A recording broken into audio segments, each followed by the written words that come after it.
Good afternoon, good afternoon, good afternoon.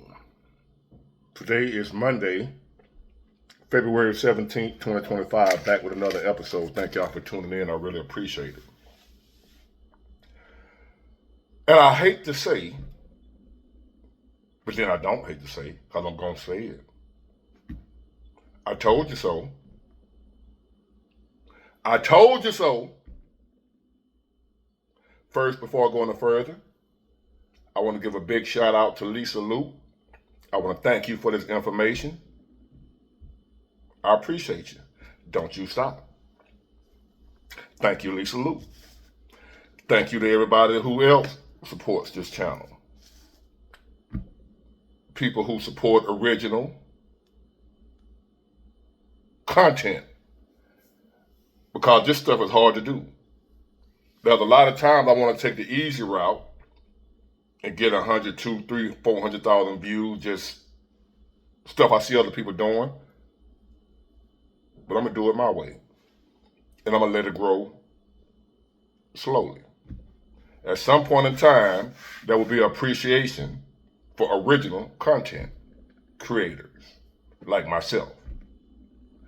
So anyway, thank y'all for tuning in. And again, thank you, Lisa Luke, for this information.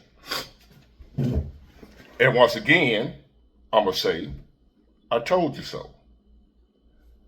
What did you tell us, Big Ward? First of all, to those of you who've been missing Mr. Doom and Gloom, he's back. I was forced out of retirement, Mr. Doom and Gloom, because these people out here playing with us. Keep your eyes open, keep the powder dry, and let's get into this.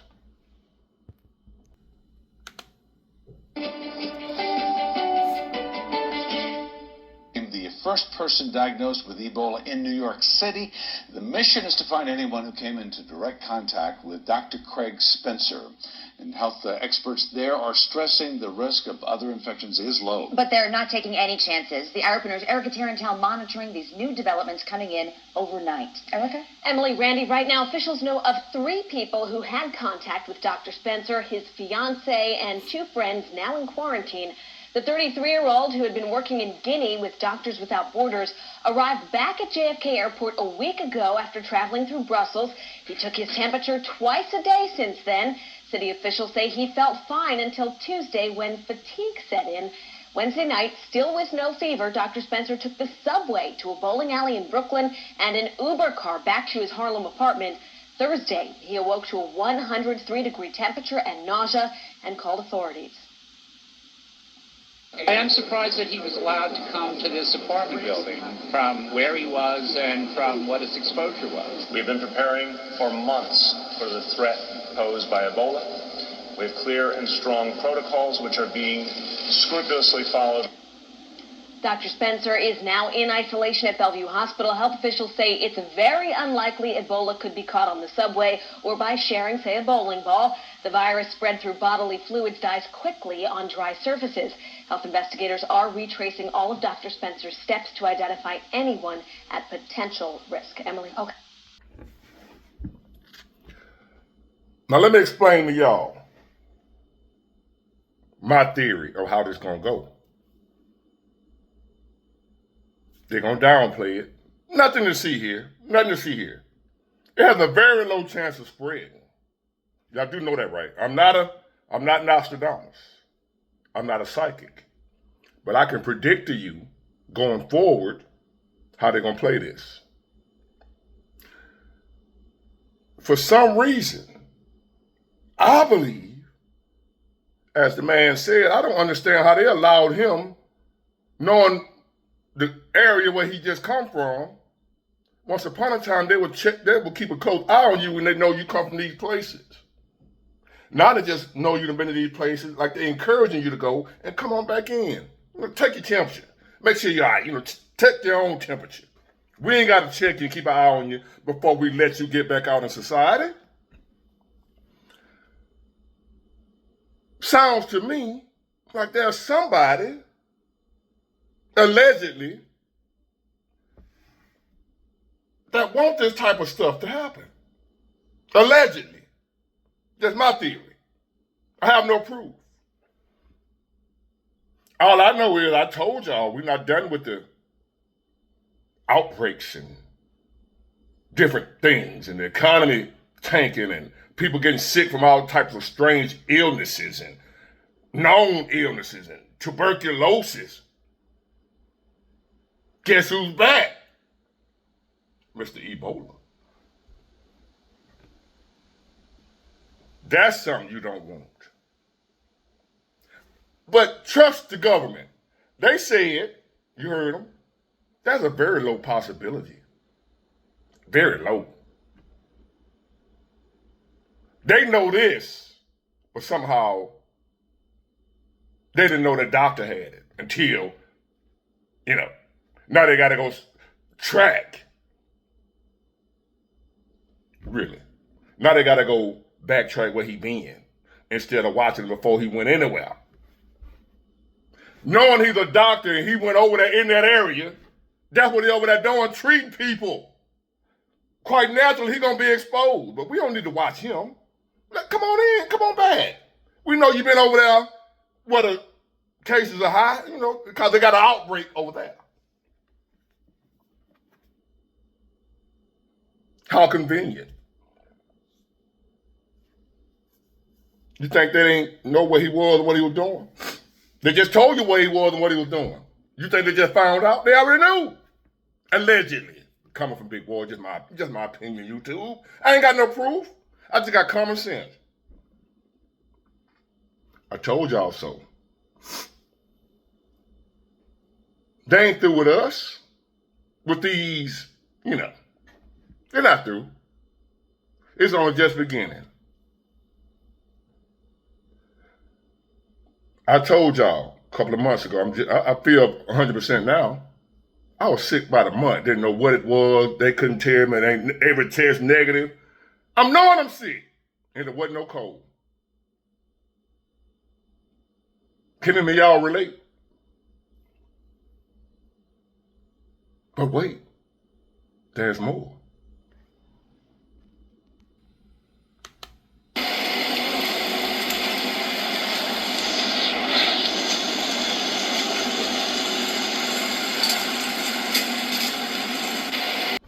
Sorry about that. Sorry. I didn't mean to show y'all that, y'all. I didn't mean to show y'all that. Because the people told us, ain't nothing going on, ain't nothing work. My bad. Why would I show y'all them bringing people out to urgent care? Suspected contact. When they just told us ain't nothing to worry about. Now, why would I show y'all that? I didn't mean to do that. That was an accident. Allegedly. I allegedly didn't mean to show y'all that. Man been wheeled out to the urgent care. Everybody go to urgent care. Why would they suspect somebody in the urgent care when they say the man that he ain't in contact with nobody? Why? I had no business showing y'all that. I'm sorry. The people had already told us the truth, that there's nothing to worry about. And we can believe them. Because we always could believe them. They don't never lie to us. I remember when the C word hit back in 2019, 2020, I recall these same people telling us there's nothing to see here. There's nothing to worry about. It's the chances of it doing this, that, and the other are very low. Don't worry about it. We got it isolated. Yeah, I remember 2019, 2020. And then when the shit took off, the Democrats and everybody was blaming Trump for how he handled it when they were telling us it wasn't nothing to worry about. Go back and research and look at it. They were telling us there was nothing to worry about when it first was, and he was telling us, the thing from China. Oh, you a racist, that's xenophobe, he was trying to tell you. But y'all listen to Dr. Fauci and other folks, and y'all trusted them. They said, "What nothing to see here." And then when it skyrocketed, now it's Trump's fault. I ain't forgotten. Have you? How's this for doom and gloom for you? He's back. I ain't going nowhere if the Lord willing, the creek don't rise. But wait, there's more. You remember how everybody was running around here sick, including myself, this, that, and the other. You might have been one of them during this past winter, whatever, and a lot of y'all still in winter, but I'm not. See, I mean, But anyway, don't be hating because it's kind of cool today. It's kind of cold today in Mobile. It's 57 degrees. So I might need to put on a little light jacket because it's cold for us. You might be somewhere where it's 29 below zero. That ain't my fault. Come on to Mobile. Y'all remember? I told y'all we was having TB outbreaks in 2025. Come to find out now, they brought back another old friend. Y'all want to know who he is? Here you go. With children back at school and spending more time indoors, respiratory illnesses are spiking nationwide. Tonya J. Powers has the latest from New York. The CDC says it expects a rise in respiratory diseases in the coming weeks as the weather gets colder and folks... And have y'all noticed, like with this Ebola thing, with the C word back in 19 and 20, with this right here, what we talking about, one common denominator, they always say, let's go to New York. When you tracking New York. Anyway. Spend more time indoors, but at some hospitals, the surge is already here. I have never seen pneumonias at this level, ever. Healthcare providers across the country are reporting a big uptick in RSV and walking pneumonia cases, with ER visits due to pneumonia more than doubling since October. Rates of infection were the highest among those 1-year-old or younger, but it's also hitting older children harder than expected this year. Some of the age groups are very frightening. 10 to 17-year-olds is a 2,167% increase. Meanwhile, the CDC says RSV rates are now elevated throughout the U.S., and they're the highest in the southern, central, and eastern. Now, before I go any further, it hits the children first, right? And they especially them teenagers or whatever, their immune system a little stronger than the old folks. But guess where the children go? Can anybody take a guess? It hit the children first, as in they use the children for the Trojan horse. And guess where the children go? And guess where they take it? Home to their parents and grandparents and the elderly. And then that's how you end up with it. In parts of the country, there are currently 3 different RSV vaccines available to the public, but less than 40% of those eligible have rolled up their sleeves so far. We are early in the respiratory virus season. How convenient. Wow. Another jab, huh? But for some reason, people don't want to take it. I wonder why.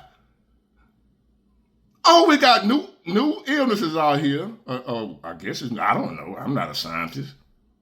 And they just happen to have a jab for it. But people are, season, and now is the time to protect yourselves and your families, to prevent yourselves from getting seriously sick and needing to go to the hospital. Doctors and health officials are now warning that things will get worse before they get better, with the biggest surge expected sometime before Christmas. As we go into December and January, we'll see more and more respiratory cases. There does reach kind of a tipping point where there is a wave of children, so to speak. The CDC is also warning we could see a new COVID surge during the holidays as well. Wow! Tonya J. Powers, Fox 32, Chicago. As I always tell y'all, don't get ready. Be ready. You think they're through with us? You think you're struggling now and it can't get no worse? You think life hard now and it ain't gonna get no worse? It's gonna get worse. The season of the 7 skinny cows. Y'all remember that? I told y'all. We are in the season of the 7 skinny cows. Today is Monday, February 17th. I'm not working. But big boy, I didn't the holiday. No, we don't. The port ain't closed. Just in a word.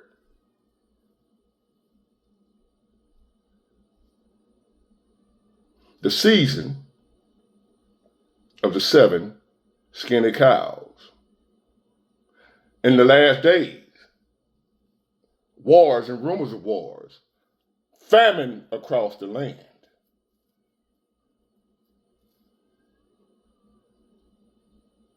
Food shortages. Do y'all recall we had a baby food formula shortage? What the hell are we doing here? Are you not paying attention? Be ready. Don't get ready.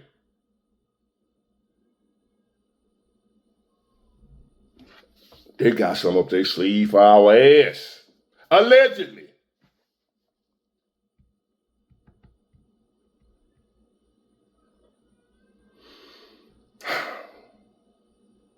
We having fun yet? What's next? You know something next, right? What's next? We are in a real life horror movie. We are living in real time a real life horror movie. And you know, as the movie goes on, when you be watching the movie, it gets worse and worse. It don't start out bad. You know, it start out everything look normal, the family at the house, you know, the kids going to school. You know, in the beginning of the horror movie, everything look normal. But you're in the movie theater, you at home, you know it's a horror movie. You know it's about to get bad later on in this movie. But in the beginning of the movie, everything look normal. Ain't nothing happening to the killer or the monster or whatever. He ain't showed up yet. Because it's the beginning of the movie, or the horror movie. But you know, as the movie proceeds, the plot gonna thicken, it's gonna get worse and worse as the movie go on. That's what we're doing now. As the movie continues, we're in a real life horror movie. And a little bit of the plot is being thrown out bit by bit. They ain't throwing it all out at this one time. Just like the movie. It's a little bit at a time. Bad news here, go on. Bad news here, go on. Bad news here. And as the movie goes on, you know how it gets worse and worse and worse to the dramatic, climactic end. At the end, when everything just, the movie, the music playing, and the action movie and the music, whatever, and people are dropping dead in the streets and the flying saucers and the Godzilla and King Kong. Y'all know the movies. Well, we live in one. We getting a little bit at a time. We ain't reached almost to the end of the movie yet. When it's really gonna get, but we head there. Just know we in this movie. We're in a real life horror movie. Art imitates life. The same way you watch the movies, it go from the beginning where everything look normal to the end where all hell and broke loose in the middle and the end of the movie. That's what we at now. What part of the movie are we in right now? Because we're in a real life horror movie. I think it began in 2020, when the movie started, and then it started, got a little bad, then it got a little better, then it got, everything looked normal, like we back to normal back. Then next thing you know, the monster jump out from behind. We're in a real life horror movie. And as the movie goes on, the plot thickens. More and more will be revealed about the movie. More and more stuff starts happening as the movie goes on.